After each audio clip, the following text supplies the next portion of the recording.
A 12-year-old boy was just standing by the airport fence, watching planes, when a furious pilot stormed over, accusing him of trespassing. Moments later, the police arrived, lights flashing. But what the pilot didn't know was that this boy's father wasn't just any parent. He was one of the most powerful men in aviation. And when Dad showed up, the pilot's smug confidence vanished instantly. It all began on a sunny Saturday morning at the small regional airport, the kind of place where the air hums of the sound propellers and the scent of jet fuel drifts lazily through the breeze. 12-year-old Marcus Johnson was exactly where he loved to be, right next to the chain-link fence of the public viewing area, a spot he and his dad had visited dozens of times. In Marcus's hands was his prized possession, a detailed model of the Boeing 747, its wings slightly worn from being handled so much. He was wearing his favorite baseball cap, the one with a stitched airplane logo, tilted slightly to the side. His eyes darted between the model and the real aircraft roaring down the runway just beyond the fence. For Marcus, this wasn't just a hobby. This was a dream. Someday, he wanted to be up there in the cockpit, controlling a giant machine as it sliced through the clouds. This morning was a little different. His dad, Harold, had told him they'd meet at the observation point around 9:30. But Harold was running late. Meetings, phone calls, the usual busy life of an FAA official. Marcus didn't mind. It gave him extra time to soak in the sights and sounds. But as Marcus stepped closer to the fence for a better view, he noticed something unusual.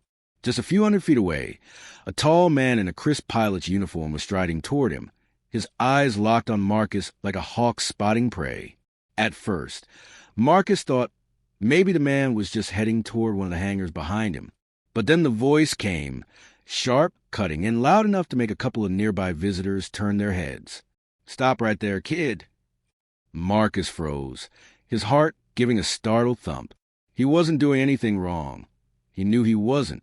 The public viewing area had a fence, and there were clear signs marking where people were allowed to stand. His sneakers were planted firmly on the gravel path behind a painted yellow line. Still, the tone in the man's voice made him feel as though he'd been caught committing some kind of crime. The man reached him in a few brisk strides. He was tall, broad-shouldered, with neatly combed silver hair and a set jaw that made him look like he was permanently frowning. His name tag read Captain Rogers. "What are you doing here?" the pilot demanded. Marcus blinked, confused. "Just watching the planes." "This is restricted property," Rogers snapped, his eyes flicking to model plane in Marcus's hands as though it were evidence of wrongdoing. "You can't be here." Marcus felt his cheeks grow hot. "But this is the public observation area," he said softly, pointing to the sign on the fence just a few steps away. Rogers didn't even look. "Don't try to get smart with me. You were too close to the hangars. I saw you."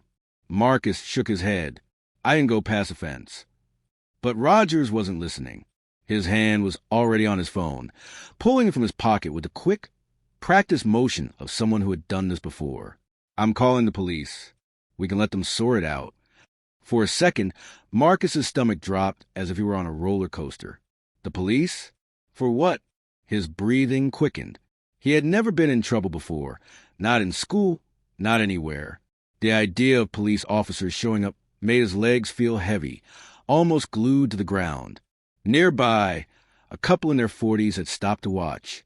One of them whispered something to the other, and Marcus could feel the weight of their eyes on him. It wasn't just fear now, it was humiliation, being treated like a criminal in front of strangers, for nothing. Roger spoke into his phone in a clipped, official tone.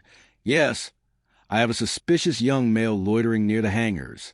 Black hoodie, baseball cap, holding some kind of model airplane. Send someone over." Marcus swallowed hard.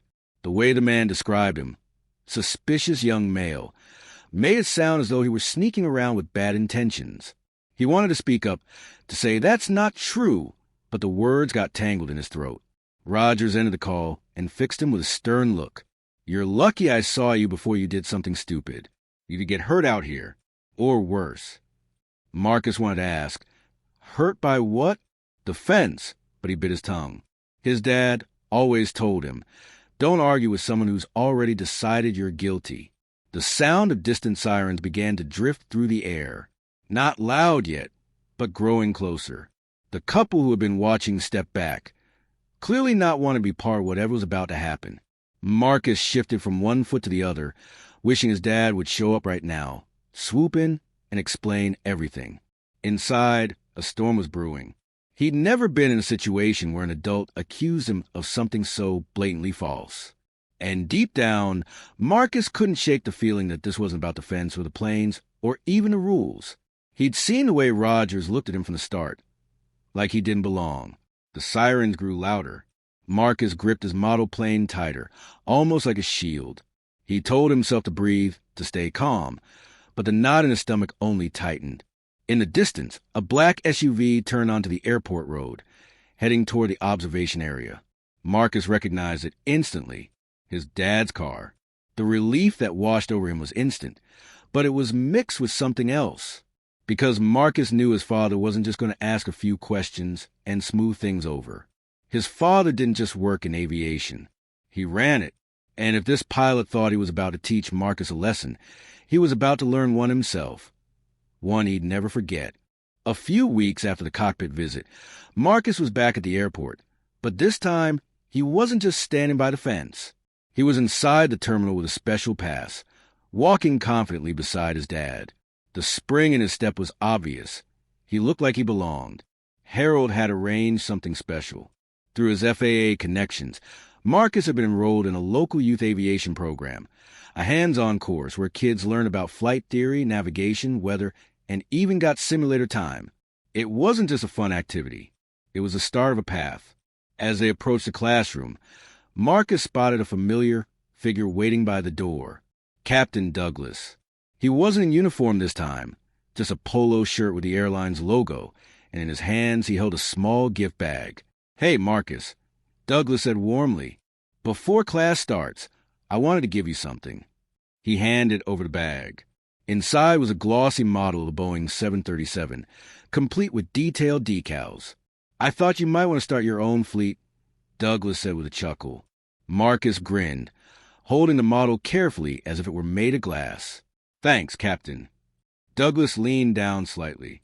"Remember, every great pilot starts with one small plane, even if it's just a model." Harold watched the exchange quietly. The hostility and defensiveness from that day at the fence were gone, replaced with a genuine respect. This wasn't just about fixing a mistake anymore. Douglas seemed invested in Marcus's journey. Over the following months, Marcus thrived in the program. He learned to read aviation charts, practice radio communication, and flew a Cessna simulator with surprising skill.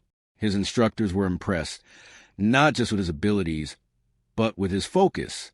One afternoon, after class, Harold picked him up. Marcus was buzzing with excitement. "Dad, guess what?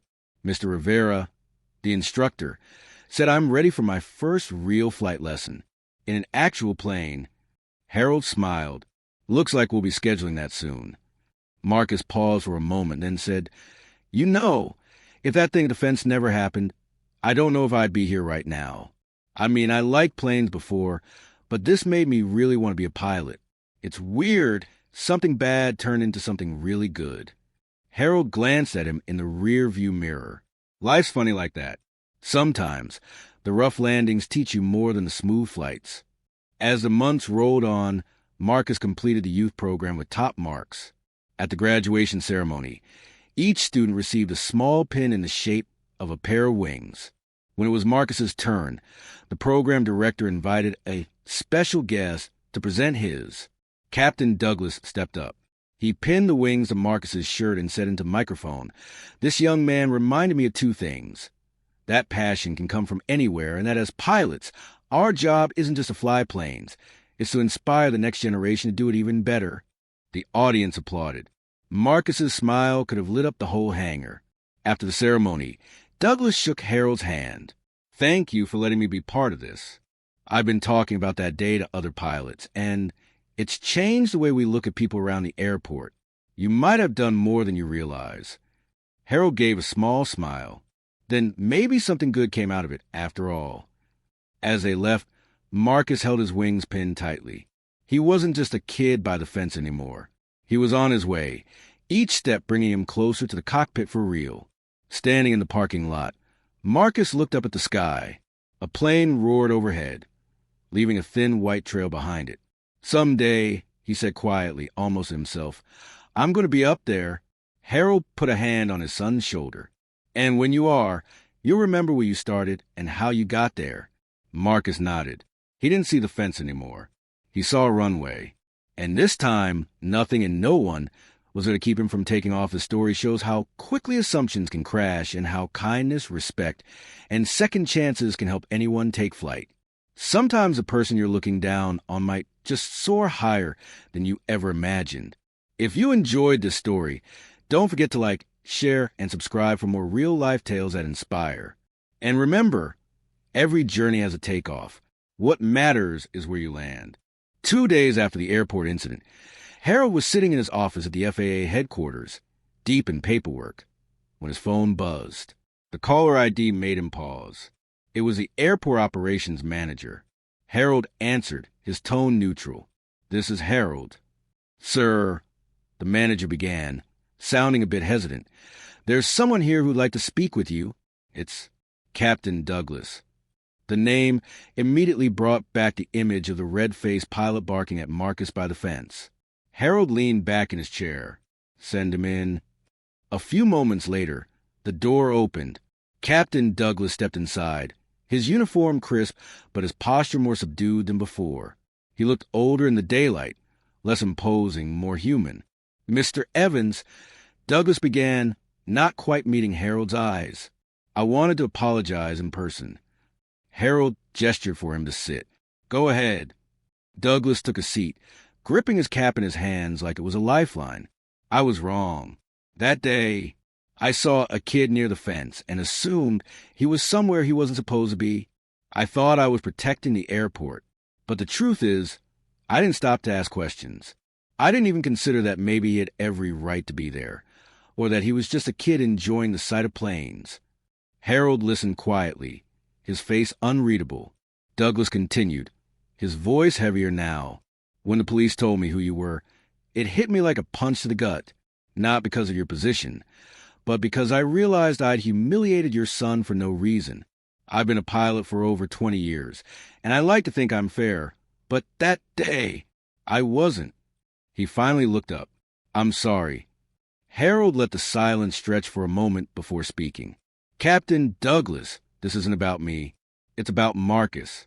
You made a snap judgment based on nothing but what you saw at first glance. You embarrassed him. You scared him. And for what? Because he didn't look like the kind of kid you expect to see hanging around an airport." Douglas's shoulders slumped. "You're right. I'm not here to destroy your career," Harold said. "But I want to make sure this doesn't happen again, not to Marcus, not to anyone else. Aviation runs on precision. When we let bias cloud our judgment, we compromise safety and respect." Douglas nodded slowly. "I understand. I've been thinking a lot since that day. I want to do something to make it right." Harold leaned forward.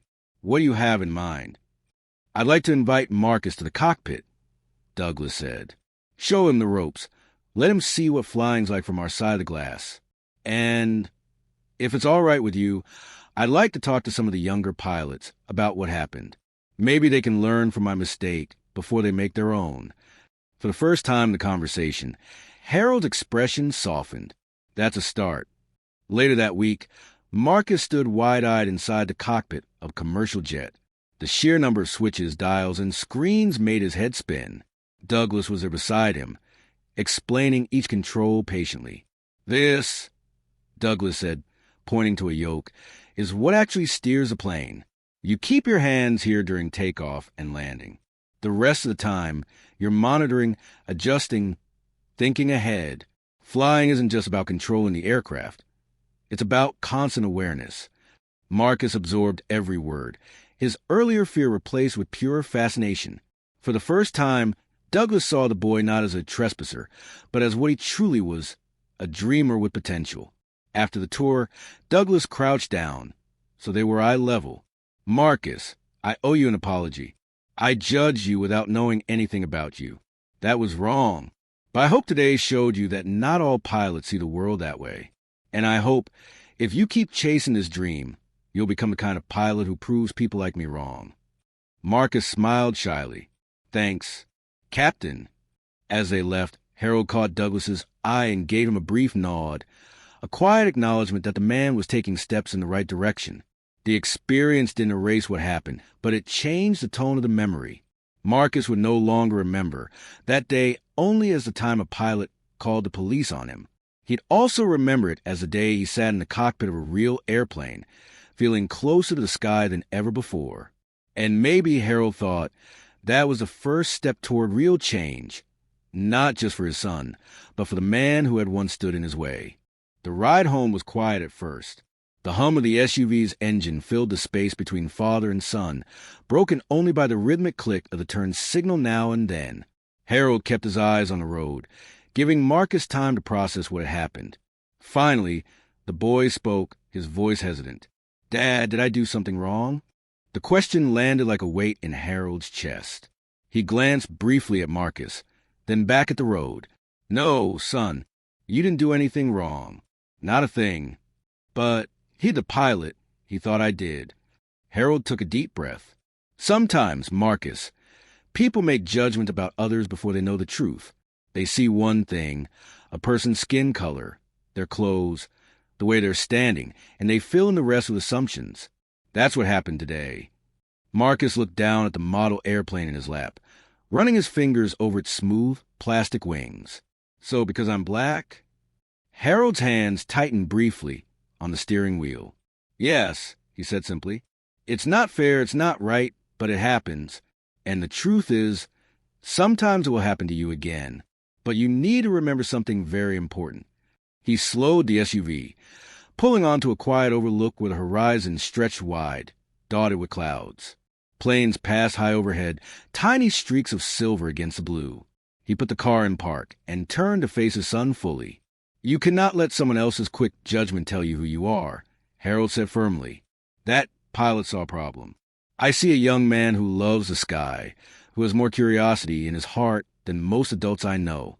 You have a right to be in every space you've earned your way into, and sometimes even in spaces you haven't yet, just to learn.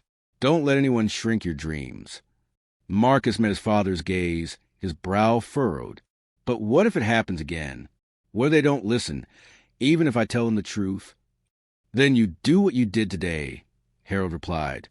"Stay calm. Stand your ground. Don't give them a reason to twist your actions into something they're not. And if you need to, walk away and bring the truth with you. Your worth doesn't depend on their acceptance." For a moment, Marcus was quiet again, thinking. Then in a smaller voice, he asked, "Were you mad at him?" The pilot. Harold's lips pressed into a thin line. "I was angry at what he did, yes. But more than that, I was disappointed. In our field, we're supposed to know better. We're supposed to be precise, not just with instruments and procedures, but with people. When we jump to conclusions, we risk damaging the trust that keeps aviation alive." Marcus tilted his head. "So you taught him a lesson?" Harold smiled faintly. "I hope so. But lessons don't always stick right away. Sometimes they take time to grow." They sat in the stillness for a few moments, watching another jet climb into the sky. Marcus's eyes followed it all the way until it vanished into clouds. "Dad," he said suddenly. "Yeah, I still want to be a pilot." Harold's smile widened, relief and pride mixing in his expression. "Good. Don't let today take that away from you. In fact, let it make you even more determined. Be the kind of pilot who makes people feel welcome, no matter who they are or where they come from." Marcus grinned for the first time since they had left the airport. "And maybe one day I'll be the one teaching a pilot like him a lesson." "That's the spirit," Harold said, starting the SUV again. As they drove home, Harold thought about how easily the day could have gone differently. How, if he hadn't arrived in time, Marcus might have left that airport with a scar on his love for flying. But instead, they had turned it into something else. A reminder, a challenge, a lesson for both father and son. When they pulled into the driveway, Marcus jumped out and raced inside, eager to tell his mother what had happened. Harold lingered by the car for a moment, looking up at the sky. The same sky he had loved since he was a boy. The same sky his son now dreamed of touching. And he promised himself, as long as he could help it, nothing and no one would keep Marcus from it. The officers had gone. The flashing lights faded into the distance. But the tension? That still clung to the air like static before a storm. Captain Rogers stood a few feet away, shifting his weight from one foot to the other. His earlier confidence had been replaced by something harder to read. Unease. Maybe even regret. But Harold wasn't about to let the moment pass without driving the point home. Harold turned fully toward him, his expression calm but unyielding. "Captain Rogers," he began. "You've been a pilot for how long?" 22 years, Rogers replied. 22 years, Harold repeated slowly, as though measuring the weight of number. "Then you've been through more than enough training to know how to assess a situation before escalating it.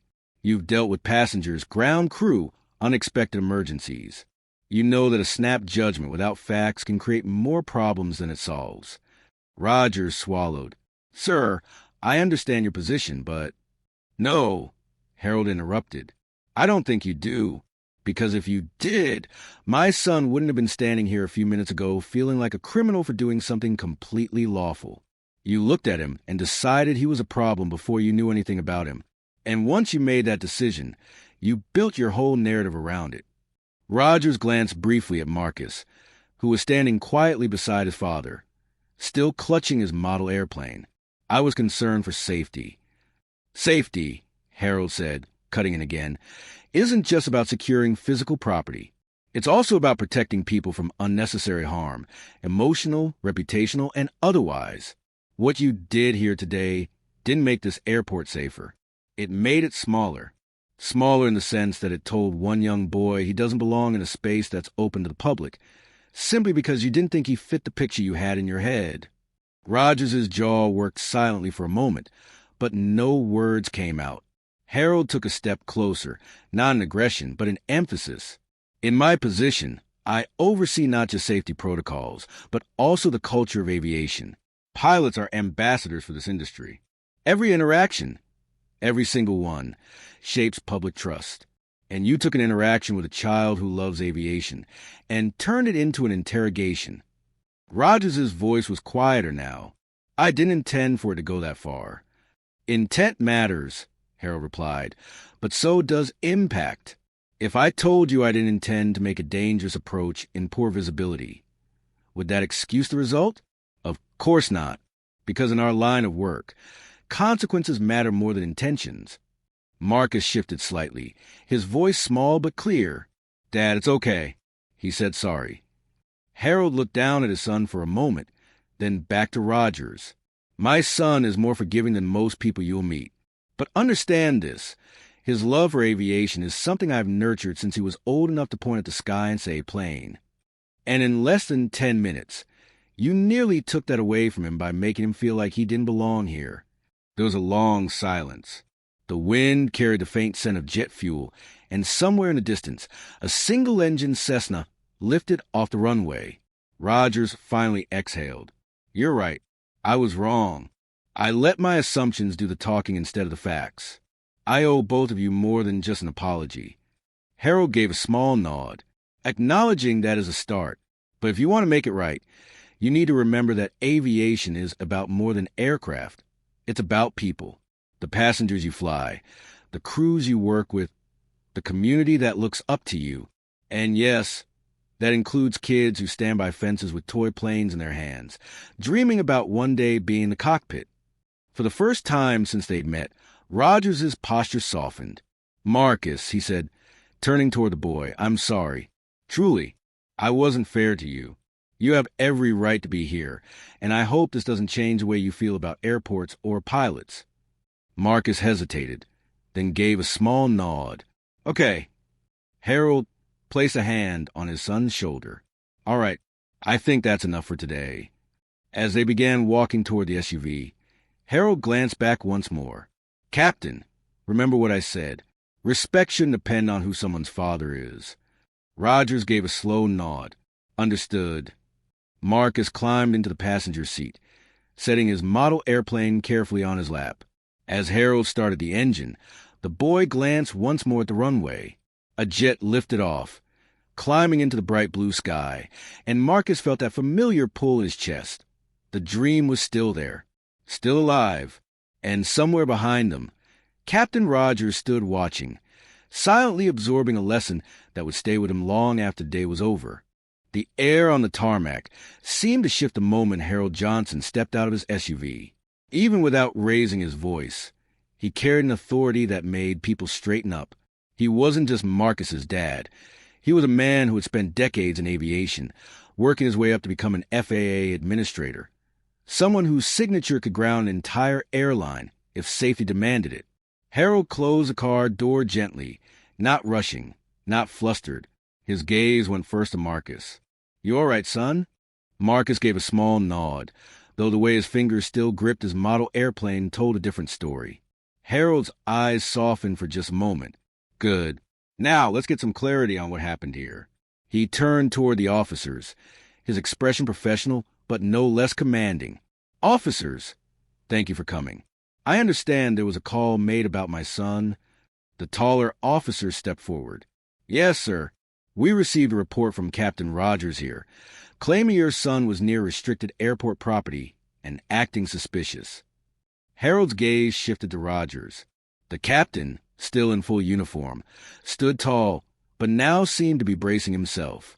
"Suspicious?" Harold repeated slowly, as though testing the weight of the word. "My son has been visiting this observation area for years. I've brought him here myself more times than I can count. The public viewing zone is clearly marked, and unless the sign had changed in the last week, he's well within his rights to stand there." Rogers squared his shoulders. "With all due respect, sir, I saw him too close to the hangars. I couldn't just ignore that. Security is everyone's responsibility." Harold's tone remained calm, but the sharpness in his words was undeniable. "I agree. Security is everyone's responsibility. But so is accuracy. So is professionalism. And so is knowing the difference between a legitimate threat and a child holding a model airplane." The shorter officer glanced between the two men, sensing the tension. "Sir, your son told us he was waiting for you. He gave us your number. We were just here to make sure everything was in order." Harold nodded. "And I appreciate that. But here's the problem. My son wasn't questioned before the call was made. He wasn't approached politely or given the chance to explain himself. Instead, the first response was to assume wrongdoing and escalate it to the police." Rogers's jaw tightened. "Sir, I acted in good faith.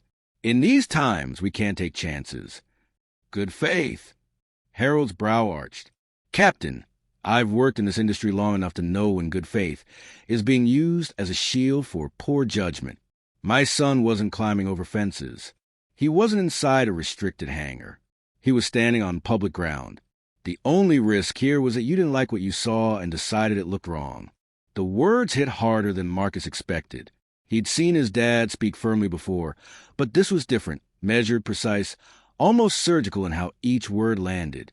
Rogers opened his mouth as if to argue, then seemed to think better of it. "I was following my instincts." Harold stepped closer, his voice still low, but carrying the weight of someone used to having every word heard. Instincts are valuable in aviation when they're backed by facts. Without facts, they're just assumptions. And assumptions, Captain, can cost people their careers. The officers exchanged a glance. It was clear now that this wasn't just a casual disagreement. This was a professional dressing down from someone who had the authority to back it up. Harold looked back at Marcus. "Son, you know where the observation line is, correct?" "Yes, Dad," Marcus said. "I didn't cross it. I was just watching the planes like we always do." Harold nodded once, then faced Rogers again. "There's your witness. And since you were so quick to call law enforcement, I suggest you also be quick to acknowledge when you've made an error in judgment." Rogers hesitated, his eyes flicking to the officers, then back to Harold. "If I misread the situation—" "Not if, Captain," Harold interrupted, his tone firm but not raised. "You did misread it. The question is whether you'll admit it and learn from it, or keep pretending it was unavoidable." For a long moment, the only sounds were the wind and the distant roar of a plane taking off. Rogers's posture deflated just slightly. I apologize, Mr. Johnson. And to you, Marcus. I may have overreacted. Marcus shifted on his feet, unsure whether to accept the apology outright. His dad, however, gave a single nod, acknowledged. But remember, Captain, respect shouldn't depend on someone's position or connections. You didn't know who Marcus's father was when you made that call, and you shouldn't have needed to know. The taller officer cleared his throat. Well, it looks like there's nothing further here. We'll close the report as unfounded. Harold offered a polite nod to the officers. Thank you. Your professionalism is appreciated. The police returned to their car, leaving Harold, Marcus, and Rogers in the stillness of the observation area. Rogers lingered a moment longer, as if searching for something else to say, but no words came. Finally, he turned and walked away toward the hangars, his stride slower than before. Harold turned back to Marcus, the edge in his demeanor softening. You okay? Marcus managed a small smile. Yeah, I'm just glad you got here. Me too, son, Harold said, placing a reassuring hand on his shoulder. Me too. The hum of distant engines mixed with a sudden flash of red and blue lights as a patrol car rolled to a stop.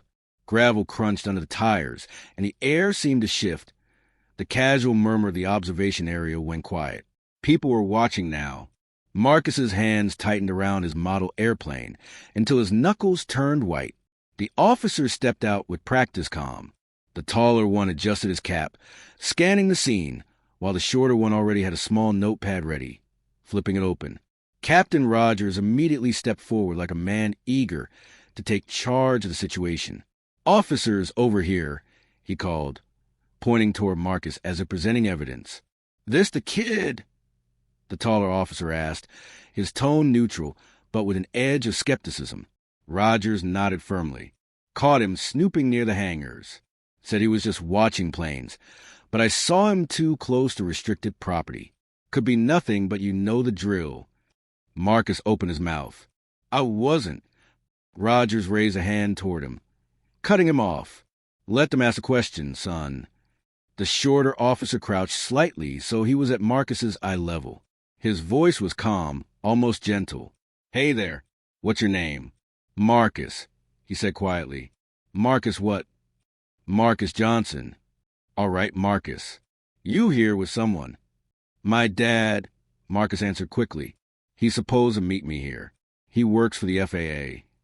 The taller officer's brows lifted slightly at that. The FAA? Your dad's with the Federal Aviation Administration. Marcus nodded. Yes, sir. Rogers gave a short, doubtful laugh. Kid, the FAA isn't in the habit of letting family members wander around airport property unsupervised. I think he's making that up. Marcus's stomach tightened. He could feel the eyes of nearby onlookers. People who didn't know him didn't know the truth, just seeing a kid and the police. That image alone could plant ideas in people's minds that weren't true. The shorter officer glanced toward his partner. Let's call his dad, verify. Marcus recited his father's number without hesitation. The officer stepped a few feet away, pulling out his phone. While he waited for the call to connect, Marcus noticed a mother with her little girl watching from a distance. The little girl still held her father's hand, but kept glancing at Marcus with wide, curious eyes. Marcus quickly looked away. Rogers, meanwhile, was pacing a few steps back and forth. Look, officers, maybe you don't realize, but this is a security risk. You know how it is. We can't just let anyone hang around. I'm trying to protect this facility. The taller officer replied evenly. We also can't just assume someone's up to no good without proof, Captain. That seemed to irritate Rogers. Proof? He was near restricted property. And if you think I'm overreacting, maybe you should consider what could happen if we ignore a situation like this. Marcus wanted to speak up again, but every time he tried, Rogers' voice seemed to cut through. The imbalance of power was suffocating. It didn't matter that Marcus had done nothing wrong. It only mattered that someone in a uniform thought he had. Finally, the officer with the phone turned back toward them. His dad answered. He's on his way. Says he'll be here in less than 10 minutes. Perfect, Rogers muttered under his breath. Then we can sort this out once and for all. The taller officer stepped closer to Marcus. Until your dad gets here, why don't you just stand over by the fence? We'll make sure nothing else happens. Marcus obeyed, moving a few steps away, but his heart was pounding in his ears. He hated standing there under the eyes of strangers, feeling like he was on display. Every passing moment stretched longer, the silence broken only by the occasional roar of a departing plane overhead. Then Marcus heard it, the faint, familiar rumble of his father's SUV approaching from the road. Relief flooded through him, but it was mixed with something else, a deep, simmering frustration, because in those long minutes, Marcus had realized something. It wouldn't matter if he told his side of the story. Not to Rogers. The man had already made up his mind about who Marcus was before a single question had been asked. And now, Rogers was about to learn that his assumptions had landed him in the middle of a storm he hadn't seen coming. The black SUV pulled up, polished and imposing. The driver's door opened, and Harold Johnson stepped out. His presence was immediate, tall, composed, dressed in a dark suit that seemed to command attention. He didn't walk quickly, but each step was deliberate, measured, and full of authority. "Marcus," he said first, his voice calm but with a flicker of concern. "You all right, son?" Marcus nodded, but his grip on the model airplane tightened again. "Yeah, Dad, but he—" "We'll get to that," Harold said, resting a hand briefly on Marcus's shoulder before turning toward the officers. "Gentlemen." The taller officer straightened unconsciously. "Mr. Johnson?" "That's right," Harold confirmed. "Federal Aviation Administration. And I believe we have a misunderstanding to clear up." Roger stepped forward, still wearing an air of self-assurance. "Sir, I'm Captain Rogers. I caught your son far too close to restricted airport property. I followed protocol and contacted police." Harold's eyes flicked briefly to Rogers, then to the clearly visible public observation signs just behind Marcus. His voice stayed even, but there was an edge to it now. "Protocol," he repeated. Interesting choice of word, because what I see here looks less like protocol and more like a rush to judgment. The words hung in the air, heavy and charged. Rogers blinked but didn't respond immediately. For the first time, the captain's posture faltered just slightly. The sirens faded into the background as the moment grew heavier. Marcus stood still, his sneakers crunching slightly on the gravel as Captain Rogers loomed over him, arms folded tight across his chest. The man's shadow fell across Marcus like a giant warning sign. "So, what's your story, kid?" Rogers asked, voice still sharp but now dripping with suspicion. Marcus shifted the model plane in his hands. "I'm waiting for my dad. We come here all the time." Rogers tilted his head slightly, his eyes narrowing. "Waiting for your dad? Right. You expect me to believe that? Kids don't just hang around airports with toy planes for no reason." Marcus frowned. "I'm not just hanging around. I'm watching the planes take off.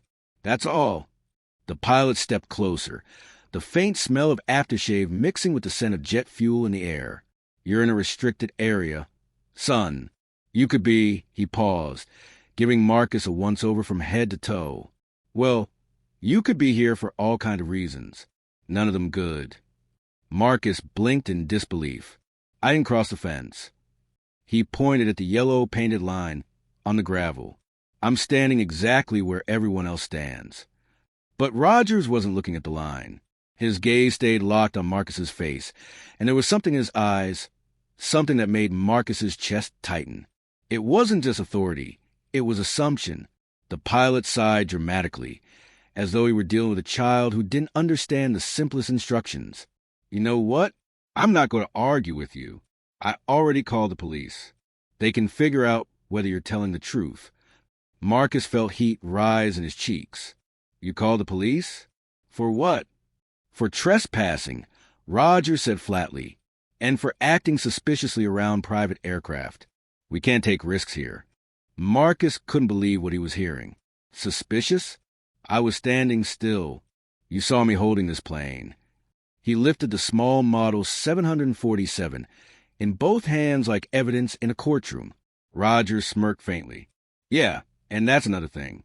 Why would a kid your age be so interested in planes? You casing the area for someone? Maybe you're trying to get a good look at the layout." Marcus's mouth fell open. "Casing the area? That's crazy. Rogers' tone turned colder. You think terrorism's a joke? This is an airport. We have rules for a reason. I can't just ignore someone wandering too close to restricted zones. I wasn't in a restricted zone. Marcus said again, his voice a little louder now. The pilot's eyes hardened.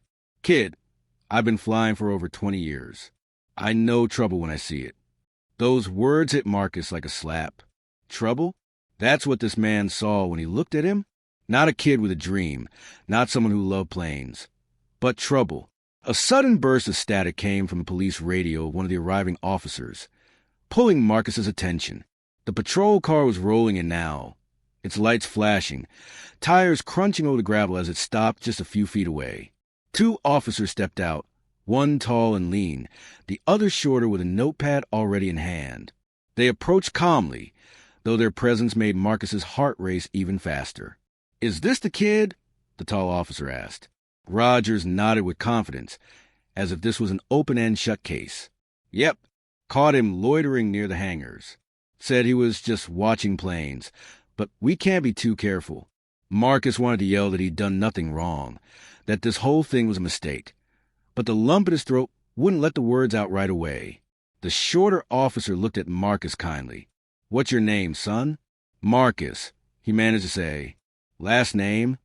Johnson. And who are you here with? My dad, Marcus said quickly. He's supposed to meet me. He works for the FAA. The tall officer raised his eyebrows. FAA, huh? He glanced at Rogers, who gave a skeptical shrug. Can you give us your dad's phone number? The shorter officer asked. Marcus recited it from memory, hoping with every fiber of his being the herald would answer right away. The officer stepped aside to make the call. While they waited, Rogers kept his arms folded, his gaze unyielding. Kid, you need to understand something. Airports are serious business. We can't have random people poking around. I'm not random, Marcus muttered under his breath. What was that? Rogers snapped. I said, I'm not random. My dad brings me here. He teaches me about planes. Rogers gave a little laugh. Not the warm kind, but the dismissive kind that made Marcus's fists clench at his sides. Sure he does, kid. I'll believe that when I see it. From across the lot, the officer who had made the call waved them over.